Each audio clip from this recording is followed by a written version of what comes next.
Bonsoir à toutes, bonsoir à tous. Cruelle défaite du FC Sion qui allait s'incliner à Lugano. Et puis l'autre fait marquant de ce dimanche après-midi, c'est la victoire de Lucerne au Parc Saint-Jacques-de-Balve qui lui permet de prendre la deuxième place du classement. Bienvenue dans le temps additionnel avec Thibert Pont et Jérémy Manière. Bonsoir messieurs. Bonsoir. Bonsoir. Quel est le point fort de l'après-midi, le point que vous retenez Thibert ?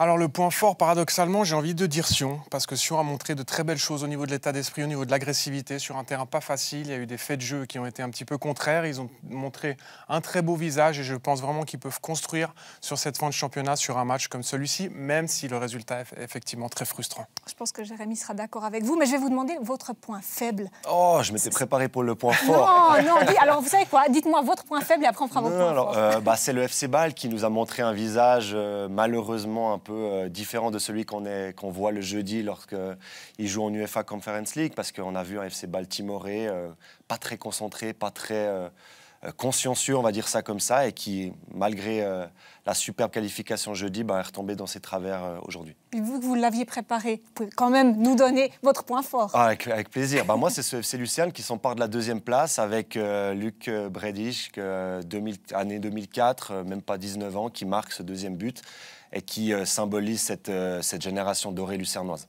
En début d'après-midi, justement, on avait ce duel entre Bâle et Lucerne. Il nous est raconté par Johan Taché. Moins de 72 heures après son exploit à Nice en Europa Conference League, Bâle retrouvait la réalité du championnat contre Lucerne devant son public et un certain Roger Federer. Un court laps de temps qui a obligé Heiko Vogel à faire tourner son effectif avec pas moins de 6 changements dans le 11 de base. Et la fatigue semble bien peser sur les crampons des Rhénans et c'est Lucerne qui domine le début de rencontre. Au quart d'heure de jeu, Dejan Sorgic est d'ailleurs tout près d'ouvrir la marque. Mais à 5 mètres des cages de Marvinitz, il allume la transversale avant que Max Meyer ne cadre les tribunes. Il faut attendre 20 minutes avant de voir les Bâlois s'approcher des cages de Marius Müller. Avec ce ballon qui revient dans les pieds d'Hugo Novoa, dont la frappe est légèrement déviée par Ismail Beka au-dessus du but lucernois.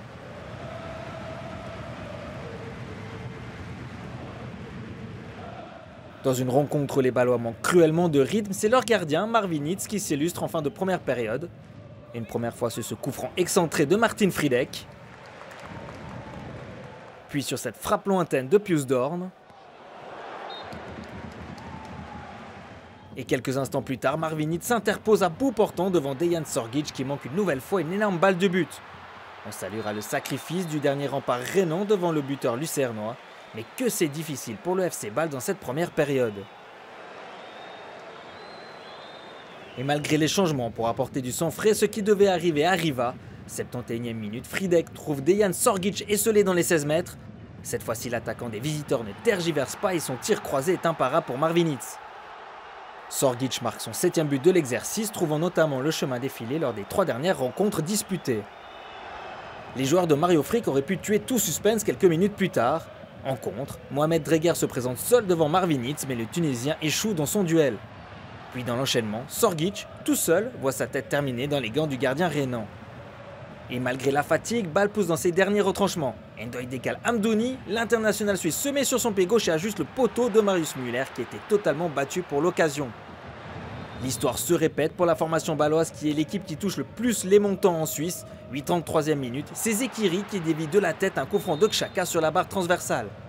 La réussite fuit totalement le FC Bâle qui a déjà touché 20 fois du bois dans ce championnat. Sur la fin de cette deuxième mi-temps, c'est vrai qu'on touche les montants, Zekiri et moi, mais après je pense qu'on n'a pas fait assez de frappes aujourd'hui, on n'a pas été assez dangereux pour vouloir être devant au score en tout cas. Les Rhénans ont laissé passer leur chance et à l'autre bout du terrain, Luc Bredijk, parfaitement servi par Mamadi Diambou, rate l'immanquable à la 87e. Mais le Lucernois va se rattraper quelques instants plus tard. L'international helvétique des U19 s'arrache entre Lang et Xhaka pour tromper une seconde fois le pauvre Marvinitz. Pour sa première apparition chez les professionnels, Luc Bredijk n'aura mis que 156 secondes pour ouvrir son compteur but en Super League. 2-0 au score final et comme le 28 janvier dernier, le FC Lucerne s'impose sur la pelouse du Parc Saint-Jacques après une prestation rondement menée. Aujourd'hui on a mis beaucoup d'intensité au début, on les a pressés, ils ont fait beaucoup d'erreurs et je trouve qu'on aurait pu marquer 3-4 buts mais au final on a pu marquer 2, c'est déjà pas mal. Et surtout, grâce à ce succès, le 11e cette saison, le FC Lucerne ravit la 2e place du championnat au Servette FC battu samedi à Young Boys. Ouais, cette deuxième place, c'est galvanise l'équipe. Parce que je trouve qu'on a déjà eu l'opportunité 2-3 fois de pouvoir atteindre le haut. Ça ne s'est pas fait, mais aujourd'hui, je trouve qu'on a pu la conquérir comme il fallait. Avant de faire des réactions plus générales sur le match, on va revenir sur une occasion avec vous. Thibert, la première occasion pour les joueurs de Suisse centrale, vous voulez mettre 2-3 choses en lumière. Ça démontre tout simplement le manque de concentration, les absences du FC Bâle. Regardez Pellemare qui concède cette touche vraiment bêtement. Et regardez de l'autre côté, c'est Dorn qui fait cet appel dans le dos de Calafiori, qui n'est pas du tout concerné par l'action. Et on va voir que Friedeck, avec ses touches qui sont extrêmement longues, parvient à trouver Dorn, qui remet et qui crée pour Sorgic cette occasion qui aurait pu faire 1-0 déjà. Ouais. Ça démontre vraiment que Bâle n'était pas dedans au niveau principalement mentalité. Alors est-ce que c'était aussi dû effectivement à toutes ces émotions passées 3 jours plus tôt? On ne sait pas, mais en tout cas, on a vu une équipe émoussée et mentalement et physiquement. Oui, il y a la surcharge, les joueurs probablement fatigués, mais quand même, on peut relever le très bon match de Marvin Hitz, le portier. Oui, parce qu'il a longtemps retardé l'échéance. Je crois que Lucerne s'est procuré pas mal d'occasions, même en première période, comme on l'a vu. Et c'est souvent lui qui a joué les sauveurs et qui a permis à Bâle de rester dans le match, malgré le fait que les attaquants bâlois ne sont pas procurés beaucoup d'occasions, comme l'a dit à juste titre Zeki Amdouni à l'interview. Ouais, et puis, première fois que Lucerne gagne 3 matchs de suite sous Frick, il y a une très bonne dynamique. Et puis, Lucerne, c'est la bonne opération de cette journée avec la deuxième place devant le Servette FC. C'est la grande opération de la journée avec cette deuxième place effectivement chippée au Servette FC qui l'a trusté pendant très longtemps. C'est juste. Et voilà, malgré des résultats en dents de scie. Et là, il suffit d'une petite série, 3 victoires de suite et tout de suite, on se retrouve en haut dans ce championnat si serré. Voilà pour ce premier match. Le deuxième match qui était au menu de notre dimanche de Super League, c'était Zurich-Saint-Gall. 2 équipes qui traversaient une période assez délicate. 6 matchs sans victoire pour les hommes de Zeidler. Une seule en 7 matchs pour ceux d'Henriksson. Et vous allez le voir avec toutes les opportunités. On a retenu seulement des occasions zurichoises. Regardez, avant la demi-heure de jeu, la première que nous vous avons sortie, voilà, une occasion pour Zurich, Jérémy. Ouais, une frappe de loin à la base et c'est Marquezano avec son 1m68 qui vient s'imposer de la tête et qui voit sa tentative échouer de peu à côté du poteau de Ziggy. Il y aura effectivement uniquement des occasions zurichoises. Ici, en voilà une autre, coup franc de Guerrero et encore Marquezano de la tête. Incroyable la présence de Marquezano de la tête, malgré sa petite taille. Il fait une superbe tête qui piquée là. Et Ziggy, un magnifique réflexe, comme à son habitude, qui maintient de nouveau Saint-Gall dans le match. Et puis le contact entre Krietzu et Goebbels. Qu'est-ce que vous avez pensé de ce contact? C'était pas si facile à voir tout de suite dans le live. C'est vrai qu'à vitesse réelle, on se demande un petit peu qui fait faute, qu'est-ce qui se passe, mais on le verra un peu mieux maintenant que ces pénaltys à juste titre en faveur du FCZ, avec Goebbels qui vient défendre en tant qu'attaquant, qui est un petit peu maladroit sur le coup, et en plus qui se fait mal sur l'occasion. Bon rétablissement à lui. Ouais, qui se fait extrêmement mal. Okita qui transforme sans problème le penalty, ouvre le score. C'est son 2e penalty en Super League et une 2e réussite. Okita en bonne forme actuellement, qui en a 7 buts je crois au total. Et parfait contre-pied. Ziggy n'a rien pu faire. Et puis Okita qu'on retrouve ici pour cette dernière occasion zurichoise. Regardez, Okita qui se démène et qui trouve le poteau ou la latte. Ouais, là, il fait un festival parce que son petit pont avec la semelle, il vaut le détour, c'est exceptionnel. Et sa frappe en roule, elle est magnifique. Et je dirais que je ne vais pas prendre parti, je pense qu'il touche l'équerre. Il ne touche ni le poteau ni la latte, il touche l'équerre. Je dis le poteau ou la latte comme ça. Compromis trouvé, mais en tout cas, le geste valait mieux que ça. Superbe action individuelle d'Okita. Bon, on retient quoi de ce match? Parce que finalement, on a vu qu'il n'y avait eu que des opportunités pour les Zurichois. On dit quand même que c'est un score assez logique. Ça doit être logique. Alors nous, on l'a vu d'un œil, mais effectivement, il n'y a pas trop de doute. C'est vrai que Saint-Gall est dans une passe très difficile, peu de résultats, une tactique un petit peu prévisible. Maintenant, les équipes savent aborder ce FC Saint-Gall-là. On sait qu'ils vont très haut, on sait qu'ils laissent beaucoup d'espace défensivement. Et là, Zurich, ça aurait pu être bien plus sévère. Ils vont réussir quand même, Saint-Gall, à retrouver un peu des couleurs, parce que c'est vrai que ça fait quand même plusieurs matchs qu'ils ont beaucoup de difficultés. Ouais, mais je crois que c'est un peu le lot chaque saison. Chaque saison, c'est une équipe qui démarre souvent très très fort, qui, avec son pressing haut, avec son énergie, sa verticalité, fait beaucoup de mal aux équipes adverses, mais qui connaît un creux souvent physique en deuxième partie de saison. Et comme l'a dit Thibert, c'est une équipe qui est assez prévisible, pardon, parce qu'elle n'a pas d'alternative en fait. Si ce plan de jeu échoue, c'est pas une équipe qui est capable de jouer bloc bas et de jouer les contres comme le faisait Lugano il y a 2 ans par exemple. C'est pas une équipe qui peut jouer sur une possession de balle, garder le ballon très longtemps. C'est plutôt vraiment très vertical, très haut, très protagoniste. Et quand ils sont en difficulté comme actuellement, ils ont de la peine à inverser la tendance. Et c'est un peu ce que je reproche à ce FC Saint-Gall-là. Peu d'alternatives. Et au final, ça peut être bien. Zeidler est confirmé à un contrat longue durée, mais dans n'importe quel autre club, il pourrait être mis en question. On a des réactions recueillies à l'issue de ce match par Nicolas Studer. Antonio Marchesano, un match compliqué aujourd'hui face à Saint-Gall qui se sera joué finalement sur des petits détails. Oui, je pense que si on regarde le match, on était la meilleure équipe. Mais on n'arrive pas à marquer, ça c'est un problème. On a fait un but avec penalty, c'est aussi bien dans cette situation-là, il faut prendre tout ce qui vient. C'est une très bonne opération au classement, avec 4 points d'avance maintenant sur Winterthur. On peut souffler un peu plus et jouer librement? Ouais, je pense pas parce qu'on est encore là, dedans, derrière avec tout le monde. Maintenant, je ne sais pas ce que le résultat de Sion, mais quand même, je pense que cette prestation-là, elle a montré qu'est-ce qu'on peut faire si on joue vraiment tous ensemble, si on défend tous ensemble. Après, devant, il faut améliorer un peu. Ouais. Alors Sion a perdu également face à Lugano 2-0. Le prochain match, du coup, vous jouez contre Servette. Sion a perdu. Vous jouez votre prochain match contre Servette, une équipe qui a pris 6 buts. Ce serait un acte de confiance pour vous aussi? Ouais, je ne pense pas que le match de Servette à Berne, ça change quelque chose pour nous. Ils sont une très bonne équipe, il faut maintenant réussir à récupérer après ce match-là et on essaie d'aller à Genève à gagner aussi. Une nouvelle défaite, un 8e match consécutif sans victoire. Comment ça se passe dans l'esprit, dans les têtes saint-galloises? Maintenant c'est un moment difficile parce que du début du retour là, on n'a pas gagné beaucoup, donc c'est pas facile. Donc moi je pense qu'on joue avec la peur, mais maintenant on doit changer quelque chose parce que maintenant c'est pas possible comme ça. C'est pas possible. Justement, on voit que les équipes devant se partent, prennent un peu de l'écart. Il y a les équipes derrière qui se rapprochent gentiment. On a vu aujourd'hui une équipe saint-galloise avec beaucoup de difficultés en première mi-temps pour se créer de véritables occasions. Ouais, on a eu beaucoup de difficultés. On a chuté seulement, on a joué seulement les dernières 25 minutes. Ça, c'est pas normal parce que le match, ça se joue dans 90 minutes. Ça se voit, il y a beaucoup de choses qui doivent changer. Donc, on est là, on va travailler, on verra ce qui va se passer. Prochain match à la maison, ce sera à Lugano. Il faudra réagir rapidement. Il faudra réagir, mais c'est pas facile parce que quand même, on est dans un moment où on n'a pas de chance aussi parce que le penalty et tout, donc on doit chercher de changer tout ça. Ouais.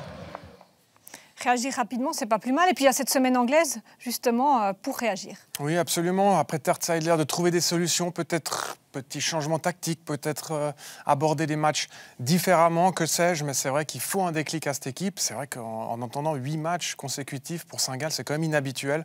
Sur une saison où ils ont commencé très fortement. Chaque équipe a des moments difficiles dans la saison, mais là, ça dure trop longtemps pour Saint-Gall, avec une série de contre-performances également à la maison, où généralement, à la maison, c'est là qu'ils prennent des points. Donc voilà, des solutions à trouver rapidement pour Peter Zeidler. On verra ça effectivement cette semaine. Et puis, en même temps, eh bien, le FC Sion était à Lugano. C'est notre 3e match de l'après-midi, avec un Sion en net regain de forme. Mais c'est Lugano qui va démarrer plus fort dans ce match, avec Ali Seda qui aura la première occasion pour les Tessinois. Ouais, effectivement, Ali Seda qui bénéficie d'un bon travail de Steffen à la base et on pense dans un premier temps qu'il se joue de l'Avanchi grâce à son petit pont, mais belle intervention de l'Avanchi qui l'empêche de conclure dans de bonnes conditions. Lugano qui est très bien entré dans ce match, on pourrait dire mieux que Sion, et ça va se confirmer peu de temps après avec Maciek qui tente de la tête, et puis son tir qui est stoppé par Fickencher qui remplace Linder, blessé et absent pour 3 semaines. Absolument, Fickencher qui a fait un très bon match. Aujourd'hui, on pouvait peut-être se poser des questions. Est-ce qu'il allait répondre présent malgré son peu de temps de jeu? Et là, il a montré toutes ses qualités. Et ici, regardez, opportunité pour les Sédunois, un coup franc de Buat. Schmidt qui est proche de marquer de la tête ici au 2e poteau. Ouais, très grosse opportunité pour les Sédunois avec un très très bon coup franc de Kevin Buat qui a été très actif aujourd'hui, auteur d'une belle prestation, et Schmidt qui échoue de près. Et puis encore une très grosse occasion pour les hommes de Béthony. Zagré, trouvé dans la surface, qui reprend encore une fois un bon centre de Buat. Ouais, Buat qui a été effectivement très présent aujourd'hui. Là, il met un superbe ballon, petit ballon piqué au-dessus du défenseur luganais, mais Zagré qui n'arrive pas à rabattre ce ballon suffisamment. Et là, encore Zagré, on évoque Zagré, le voilà encore en action avec un attaquant qui tente, mais sans réussite ici. Ouais, sans réussite. Par contre, sa frappe, elle passe pas si loin. Son geste, il est juste. Frappe croisée du pied droit. Et là, il hérite du ballon à la base sur un service de Giovannicio qui a beaucoup joué en pivot et qui a beaucoup fait jouer ses coéquipiers devant, que ce soit Buat, Zagré ou de l'autre côté, Balthazar. Bon, bilan de cette première mi-temps, un match équilibré, plaisant à regarder. Oui, tout à fait. Avec un Lugano qui a bien entamé la rencontre avec 2 opportunités précoces, avec un FC Sion qui a sorti un petit peu la tête de l'eau à partir de la 10e minute et puis qui s'est même montré souvent supérieur à ce FC Lugano. Dans le contenu, mieux aussi par rapport au dernier match, j'ai trouvé vraiment un FC Sion qui a joué plus haut avec des milieux de terrain qui ont beaucoup travaillé aussi. Buat qui s'est illustré sur le couloir, Sio très bon dans ses remises de haut but. Ça laissait présager de bonnes choses pour la deuxième période. Ouais, c'est bien que vous nous dites ça. Ça laissait présager parce qu'on se plonge dans la deuxième période et vous allez le voir. C'est pas tout à fait ça. En tout cas, bon, au début, ça se passe pas si mal, mais premier jaune pour Zagré qui est averti pour ses bras hauts sur un contact par l'arbitre, Madame Staubli. Et puis ça ne va pas s'arrêter là, malheureusement, puisque un deuxième jaune sera donné à Zagré pour une intervention sur un défenseur luganais. Il récupère ici le ballon. Est-ce que c'était nécessaire à mi-terrain? Il se laisse emporter, c'est clair qu'il est dans son élan, il a une attitude très fougueuse, ça part d'une bonne intention, mais là effectivement la faute est grossière, l'arbitre n'a pas d'autre choix que de sortir le deuxième jaune. C'est plutôt le premier qui est un petit peu sévère. On connaît ces situations où l'attaquant est dos au but, joue 7 des bras. Voilà, ça fait carton rouge. Voilà, Sion qui se retrouve donc à 10. Et ici, une occasion luganaise avec la frappe d'Aliseda déviée. Fickencher qui effectue, vous allez voir, une parade exceptionnelle. Ouais, extraordinaire même. Ça, c'est un des arrêts de la saison. La frappe, elle est soudaine, elle est puissante, elle est même déviée juste avant et son arrêt réflexe de la main droite, il est tout simplement magnifique. Il reste le plus longtemps debout possible et vraiment, on va le revoir au ralenti là. C'est extraordinaire et d'ailleurs, ça vaut, à ce moment-là, on dit ça vaut en tout cas un point. Malheureusement, la suite nous montrera le contraire. Ouais, effectivement, on aura juste après ça une expulsion côté luganais cette fois-ci, avec là aussi un deuxième jaune avec Belay qui laisse traîner son pied. Finalement, voilà, les deux équipes qui se retrouvent à 10 contre 10. Ouais, ça a été un petit peu la même situation. Belac qui s'est fait emporter par sa foule. Regardez, là, il y va vraiment. Il est en retard. C'est inutile. Lugano était à 11 contre 10. Ça donne une situation d'égalité numérique et on aurait pu penser que justement Sion pourrait s'en tirer au moins avec un point et finalement ça a été une fin de match un petit peu folle avec ces 2 buts. Ouais, voilà, effectivement à la 78e minute et dès après les deux équipes à 10 contre 10 et puis dans les tout derniers instants, Valenzuela ici qui marque le 1-0. Ouais, ça a été le... On a vu un FC Sion, regardez, qui a mis beaucoup de densité défensivement dans ses 16 mètres, qui s'est battu sur chaque ballon. Mais il faut aussi relever le mérite de Lugano, qui a poussé, qui a toujours cru. Et là, c'est Valenzuela qui crucifie les Sédunois.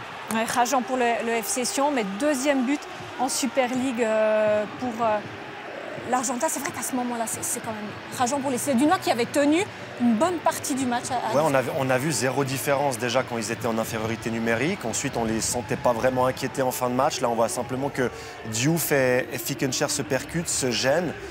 C'est une situation qui peut paraître anodine parce qu'ils sont sur le ballon les deux. Et finalement, ça profite aux Luganais. Et c'est Valenzuela qui était rentré auparavant qui crucifie le FC Sion. Mais ça ne va pas s'arrêter là. Le score sera encore plus sévère dans les arrêts de jeu. C'est Amoura qui plie le match. Passe décisive de Stephen. Et Amoura, il n'y a rien à faire ici pour le portier sédunois. Sur ce coup-ci, c'est très très bien joué. Un passage dans le dos de Stephen.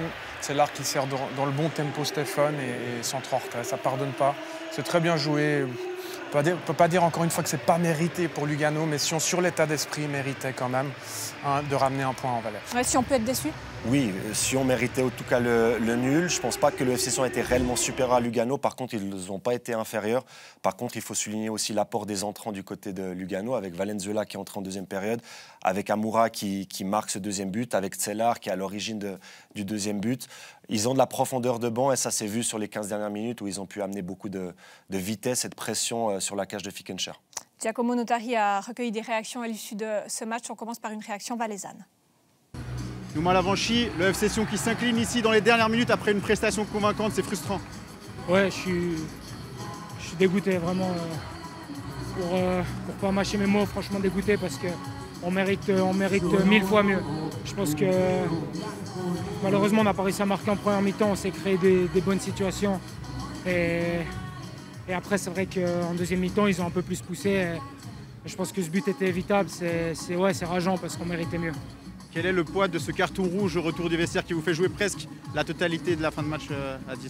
Non, peu importe, c'est comme ça. Ma foi, on a bien tenu. Franchement, je pense qu'on a fait ce qu'il fallait. On a fait les efforts au milieu de terrain. Franchement, ils ont été énormes. Ils ont couru pour 3-4 joueurs. Donc voilà, on a fait une bonne prestation, je pense. On est allé les chercher, on n'a pas eu peur. Et aujourd'hui, le foot, il ne nous récompense pas, mais c'est pas grave, ça va payer. On entend aussi dans votre analyse, il y a eu beaucoup de bonnes choses ici. Évidemment, le résultat ne suit pas, mais il y a de quoi être optimiste pour les matchs à venir qui seront décisifs. Oui, bien sûr. Après, voilà, c'est clair que la réalité, c'est les points. Mais on sortait d'une bonne série, maintenant on est stoppé. À nous de continuer le travail parce que ça recommence rapidement jeudi. Et on écoute aussi la réaction du coach luganais. Mattia Crocitorti, Lugano qui s'impose vraiment dans les derniers instants. On a vu un immense soulagement ce soir.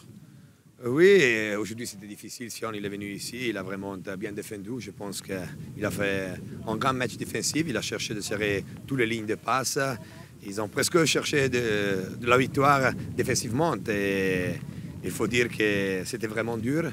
Mais je pense que mon équipe aujourd'hui, il a cru dans cette victoire. Il a essayé jusqu'à la fin.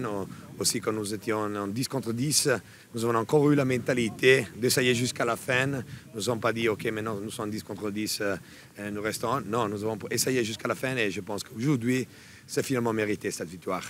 Une victoire qui rapproche Lugano de la deuxième place, plus que 2 points de retard sur Lucerne. Ça fait vraiment du bien aussi pour le classement, ce succès. Oui. Moi, je suis contente de cette victoire parce qu'ici à Conredo, cette année, nous n'avons pas encore perdu, mais nous avons fait trop de matchs nuls ici. Mais la vérité est que ce championnat, c'est difficile et tous les points sont importants. Aussi, quand nous faisons les matchs nuls, nous devons le prendre tous les fois. Maintenant, avec une victoire à la maison, il manque 7 matchs. Il faut encore essayer d'aller en Europe. Récap de ces résultats de la 29e journée de Super League. Victoire de Grasshopper face à Winterthur. Carton de Young Boys face à sa bête noire Servette. Lucerne est allé s'imposer au Parc Saint-Jacques 2-0. Cruelle défaite de Sion au Tessin 2-0. Et Zurich qui a battu Saint-Gall sur la plus petite des marques. Au classement, Young Boys n'est plus qu'à une victoire du titre. Bonne opération, on l'a dit, de Lucerne qui a pris la 2e place au détriment de Servette qui hérite de la 3e. Lugano reste 4e et revient à 1 point de Servette. Bâle 7e et Sion reste 9e et compte désormais 2 points de plus que Winterthur. On passe à la Challenge League. Un match avait encore lieu cet après-midi et le Lausanne Sport a fait match nul, 1 partout à Vaduz. Ouverture du score de Lausanne à la 48e par Brighton Labo de la tête sur un coup franc ex-centré de Dominique Schwitzer. Et puis égalisation à la 87e minute par Abrenit Xemaili au bon endroit après une tête renvoyée par Thomas Castella sur la transversale. Le LS qui avait l'opportunité de prendre la 2e place. Aujourd'hui, c'est dommage. Absolument, Lausanne qui n'arrive malheureusement pas à enchaîner.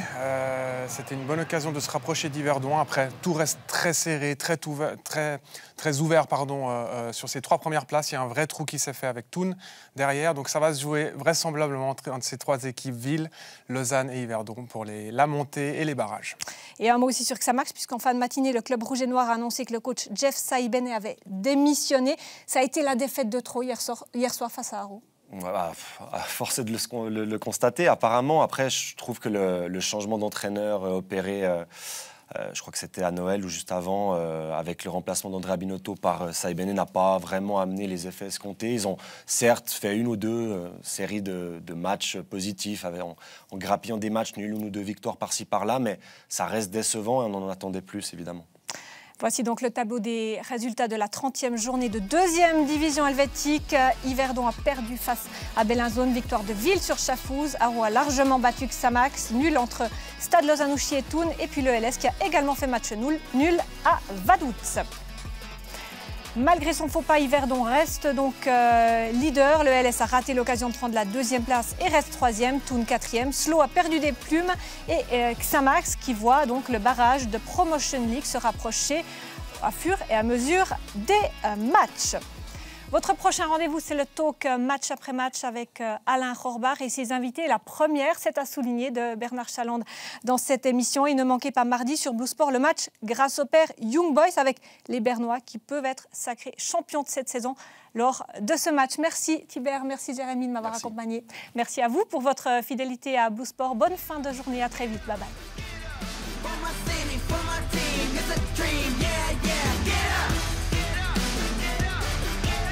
Let's get wild, let's get crazy.